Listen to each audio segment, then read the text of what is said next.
ख्रिस्तामध्ये माझा प्रिय बंधू भगिनींनो, आजच्या शुभवर्तमानामध्ये आपण बघतोय की हेरोदने एक जेवणाचे कार्यक्रम ठेवला होता, पण तिथल्या जे जेवणाचे कार्यक्रम आहे ते कार्यक्रमाचा अंत कसं होतात? योहान बप्तिस्ताच्या मरणाने. दुसरा एक जेवण आता आपण बघतोय. लोक मोठं समुदाय जे आहेत,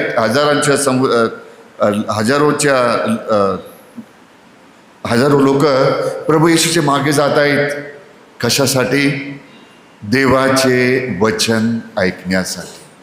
देवाचे वचन ऐकण्यासाठी हे सर्व लोक गेलेले आहेत. आता ही जी गोष्ट आहे, हे चारही शुभ वर्तमानामध्ये म्हटलेलं आहे की प्रभू येशूने हे चमत्कार जे केलं, हजारो लोक त्यांच्या मागे गेलेत, देवाचे वचन ऐकत आहेत. 1 दिवस गेले, 2 दिवस गेले, 3 दिवस गेले, लोक ऐकत आहेत. लोकांना भूक लागली आहे, देवाचे वचन ऐकत आहेत ते. आता प्रभू येशू म्हणतायत, अरे ह्यांनी तर माझे वचन ऐकलेलं आहेत, आता मला त्यांच्यासाठी काहीतरी करावं लागणार. त्यांना भूक लागली आहे. प्रभू येशूचे शब्द आहे, देवाचे राज्याचे पहिला तुम्ही शोध करा आणि मग सगळे काय तुमच्यासाठी दिले जाईल. हे लोक प्रभू देवाचे वचन ऐकण्यासाठी आले होते आणि देव आता म्हणतोय, मी आता त्यांना खायला देणार आहे. माझं प्रिय बंधू भगिनींनो, आपण बघतो की जुना करारामध्ये पहिला पाठमध्ये पण यशायाच्या पुस्तकामध्ये लिहिलं आहे, तुम्ही या आणि खा. देव आपल्याला बोलतायत, देव आपल्याला बोलतायत, तुम्ही या आणि खा, मी तुम्हाला जेवण देईन. आणि मग आपण जर पुढे बघितलं की 2 राजाच्या पुस्तकामध्ये 4:42-44 मध्ये एलिशाने 100 लोकांना थोडंच भाकरी घेऊन 100 लोकांना त्यांनी जेवायला दिलं. जेवण कमी होतं, पण एवढं लोक आहेत, त्यांना द्यायचं कसं? पण त्यांनी प्रार्थना केली आणि थोडेसे जे जेवण होतं त्या जेवणातून 100 लोकांना त्यांनी खायला दिलं. हेच देव जेव्हा इजिप्तमधून, मिस्रमधून ते येत होते इस्रायलकडे, तेव्हा पण त्यांना भूक लागली, ह्याच देवाने त्यांना पण खायला दिलं. माझं प्रिय बंधू भगिनींनो, जे देवाचे शोध करतात त्यांना देव कोणत्याही बाबतीत कमी ठेवणार नाही. आपल्याला देवाचे वचन वाचायचं आहे. मी स्वतःला पण विचारतो, बायबल बाजूला आहे पण मी दुसरं सर्व काम करतो, पण बायबल काढून मी वाचत नाही. आपल्या बाबतीत पण तसं आहे का मला माहीत नाही. बायबल असेल ठेवलेलं आपल्या बाजूला, पण आपलं लक्ष जात नाही. काढून देव आपल्याशी काय बोलू इच्छितो हे आपण ऐकायचा प्रयत्न करतो का? प्रत्येक जण देवाचे वचन ऐकला पाहिजे आणि देव आपल्या जीवनामध्ये काहीच कमी ठेवणार नाही. दुसरी गोष्ट आहे,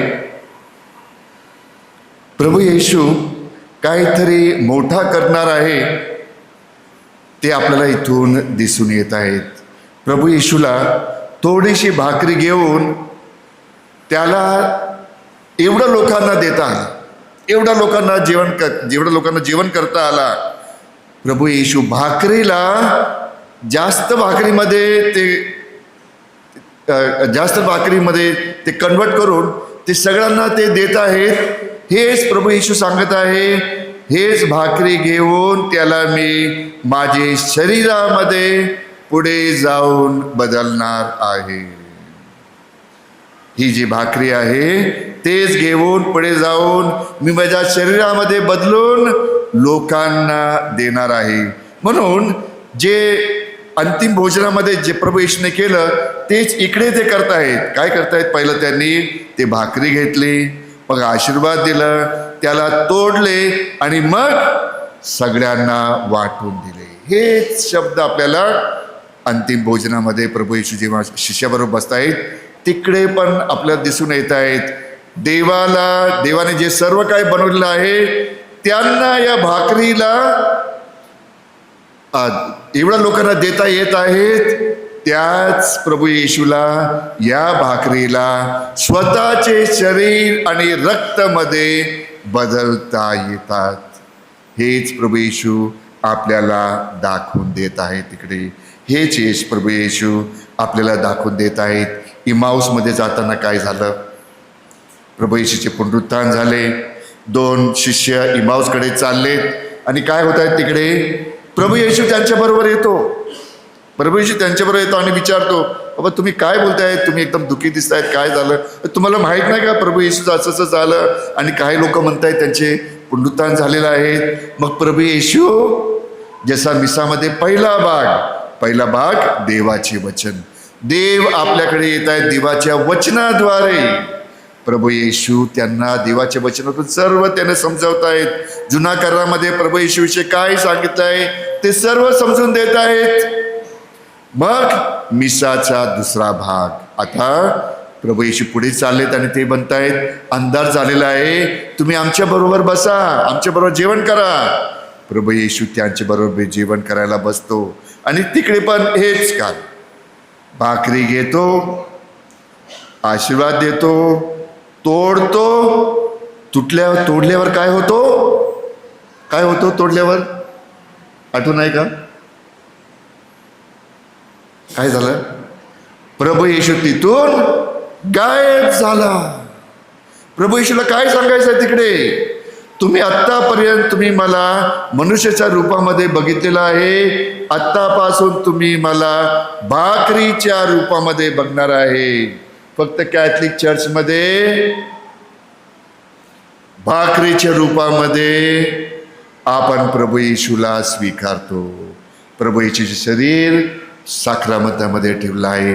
प्रभू येशू सांगत आहे, आत्तापासून तुम्ही मला भाकरीच्या रूपाने बघणार आहेत. तर आजच्या शुभ वर्तमानामध्ये माझे प्रिय बंधू भगिनींनो, 2 गोष्ट. पहिला म्हणजे देवाचे राज्याचे तुम्ही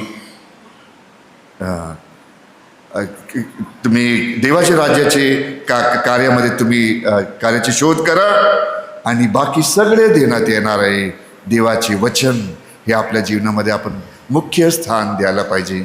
मी एक गावामध्ये गेलो होतो भेट द्यायला आणि कुटुंबांना भेटलो, तेव्हा बायबलमध्ये त्यांना खूप इंटरेस्ट आहे. हे बघून मला बरं वाटलं आणि बायबलच्या आधारावर त्यांनी प्रार्थना पण केली. मला वाटते प्रत्येकाच्या घरामध्ये असं चालत असतील. 5 कुटुंबामध्ये गेलो, प्रत्येक कुटुंबामध्ये घराचे वडीलने प्रार्थना केली, बायबल वाचले आणि घराच्या वडिलांनी प्रार्थना केली. किती चांगली गोष्ट आहे. असं प्रत्येक कुटुंबामध्ये होत असेल आजचा माझे विचार आहे. दुसरी गोष्ट आपण बघतोय, प्रभू येशू तयारी करत आहोत. पुढच्या एक त्यांना काहीतरी दाखवून द्यायचं आहे. ही जी भाकरी आता एवढ्या लोकांनी खाल्लं त्याची मल्टिप्लाय काय म्हणतात? मल्टिप्लाय असं समजलं ना? मल्टिप्लाय झालं. हां, तर प्रभू येशूने ते मल्टिप्लाय केलं म्हणजे कितीतरी लोकांना ते खाता आलं.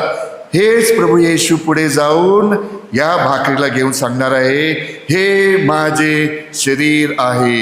आणि प्रभू येशू आपण सगळ्यांना म्हणतो, जो माझा शरीर खाईल आणि माझं रक्त पिईल त्याला अनंत काळाचे जीवन मिळेल, अनंत काळाचे जीवन मिळेल.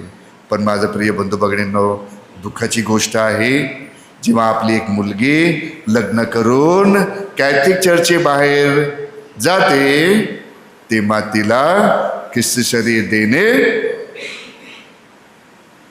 बंद करण्यात येतात. ते प्रभू येशूचे ख्रिस्त शरीरापासून ते वेगळा होतात. असा होऊ देऊ नये. आपलं कुटुंब विश्वासमध्ये वाढला पाहिजे.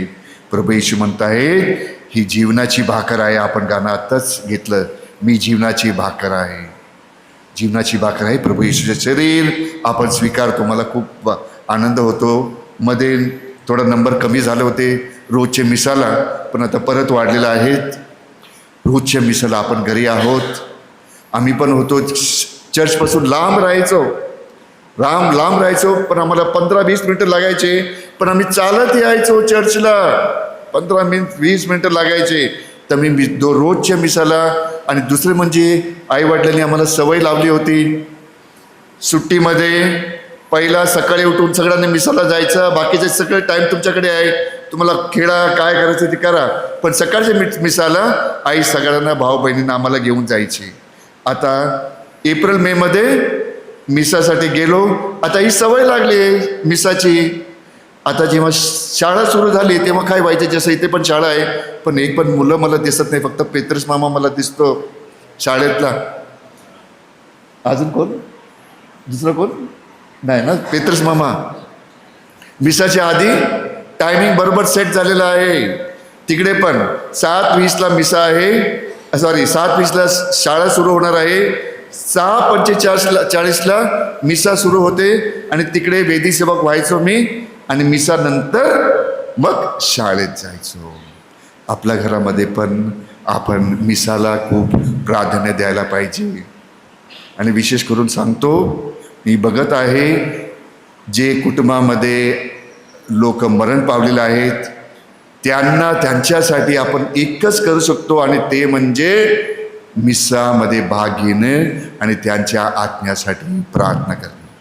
तर प्रभू येशूने जे चमत्कार केलेला आहे ते फक्त चमत्कार त्यांच्या शारीरिक पोटासाठी नव्हे, पण त्यांच्या आत्मिक भल्यासाठी, उन्नतीसाठी केलेला आहे. आणि आपण सगळ्यांना सांगत आहे, तुम्ही पण या आणि खा. आपल्यामध्ये ती कृपा मिळावे, आपली भक्ती वाढावे, आपल्यामध्ये कृपा वाढावी म्हणून आपण या मिसामध्ये प्रार्थना करूया.